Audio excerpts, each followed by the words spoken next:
नमस्कार। हमने अक्सर सुना है कि कहीं खुदाई हुई तो खजाना मिला, कुछ सोना मिला, चांदी मिला।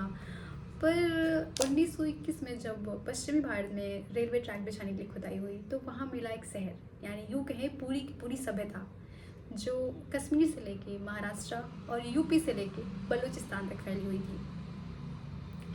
और नाम रखा गया हड़प्पा सिविलाइजेशन, खोजे गए शहरों में से सबसे पहले शहर के नाम पे। और इसको सिंधु घाटी सभ्यता भी कहते हैं, जैसे हम सब जानते हैं, क्योंकि ये सिंधु नदी के किनारे बसा हुआ था। आज के समय में इसका मैक्सिमम पोर्शन पाकिस्तान में है और माना जाता है लगभग 3500 वर्ष पुरानी है, या कुछ लोग ये भी मानते हैं लगभग 5000 वर्ष पुरानी भी हो सकती है। तो जब एक्सकेवेशन हुआ तो पाया गया कि ये सुपर एडवांस सिविलाइजेशन है, यानी इसमें जो चीज़ें मिली हैं वो अपने समय से काफ़ी आगे की हैं। चीज़ों में बात करें तो कुछ सील्स मिले हैं जिस पे कुछ राइटिंग्स है, कुछ डिज़ाइंस बने, कुछ पैटर्न्स बने हुए हैं जो शायद एजुकेशन या फिर एज अ ताबीज़ या फिर ट्रेड के लिए यूज़ किए जाते होंगे। और बहुत सारी मूर्तियाँ मिली हैं जो टेराकोटा की बनी हुई हैं, मेटल की बनी हुई हैं। तो सबसे सिग्निफिकेंट है डांसिंग गर्ल स्टैचू, जो ब्रॉन्ज मेटल से बनी हुई है। और बात करते हैं इसकी अर्बन प्लानिंग की है, वो यहाँ की सबसे उम्दा चीज़, सारी जो स्ट्रीट्स हैं परफेक्ट ग्रिड सिस्टम में बने हुए हैं, और सैनिटेशन और ड्रेनेज पैटर्न ऐसा कि आज के शहर उसके सामने फेल हो जाए।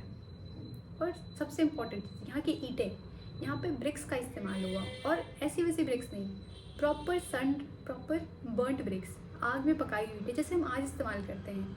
वो उस समय के लिए सबसे एडवांस फीचर था, क्योंकि हम देखते हैं मेसोपोटामिया जो इसका कॉन्टेम्परेरी सिविलाइजेशन था, वहाँ पे ईंटों का इस्तेमाल तो हुआ है, पर वो सन ड्राइड यानी धूप में पकाई हुई ईंटें हैं, आग में पकाई हुई ईंटें नहीं थी।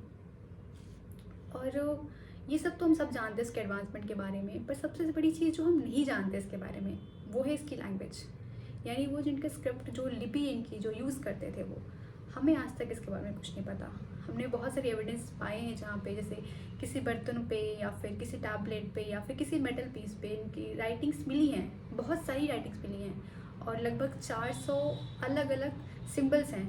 बट हम अभी तक इसको डिसाइफर नहीं कर पाए कि आखिर कहना क्या चाहती हैं, क्योंकि मेरे पास रोज़ेटा स्टोन नहीं मिला, यानी कोई ऐसी चीज़ जिस पे एक तरफ ये लैंग्वेज लिखी हुई और दूसरी तरफ कोई जानी पहचानी लैंग्वेज लिखी हुई हो।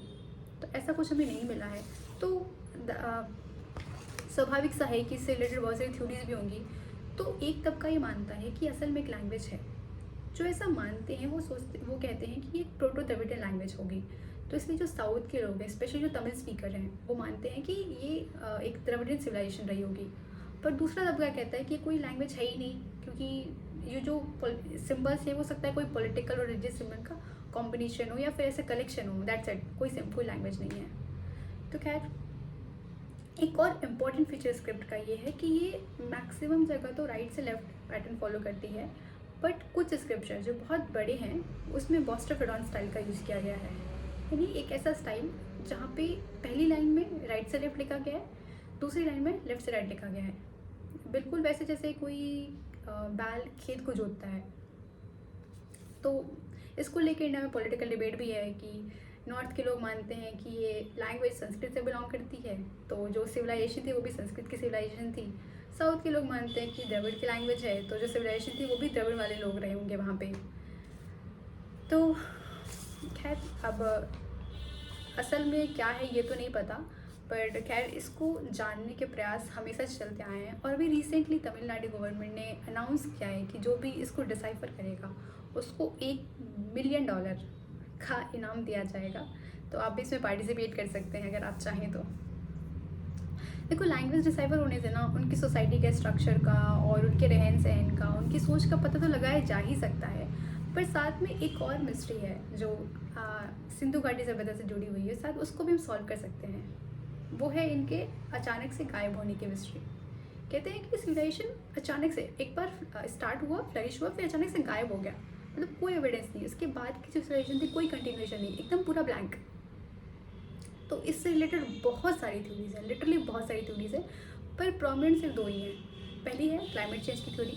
लोग मानते हो सकता है मौसम में इतना परिवर्तन हो गया कि शायद नदियाँ सूख गई होंगी, या फिर रेनफॉल पैटर्न चेंज हो गया, तो हो सकता है फ्लड की कंडीशन होने लगी, तो यहाँ के जो लोग थे वो कहीं और पलायन कर गए। पर कहाँ? क्योंकि इसके कंटिन्यूएशन के कोई एविडेंस कहीं भी नहीं मिले हैं। और दूसरी थ्योरी है इन्विजिबल थ्योरी। इन्विजिबल थ्योरी कहती है कि यार हो सकता है कि बाहर से कुछ लोग आए होंगे, उन्होंने इन पे अटैक किया होगा और सारी सिविलाइजेशन ख़त्म हो गई होंगी। खैर अब सच क्या है ये तो नहीं पता, बट जो भी है, उस समय की विश्व की सबसे बड़ी सिविलाइजेशन का ऐसे अचानक से ख़त्म हो जाना हैरान करने वाली बात तो है। देखो यार, सिंधु घाटी सभ्यता की भाषा का इतना महत्व है ना कि शायद इसे पढ़े जाने पे ना भारत के इतिहास को फिर से लिखना पड़ेगा। तो आज के लिए बस इतना ही। हम फिर मिलेंगे किसी नई कहानी के साथ। तब तक के लिए धन्यवाद।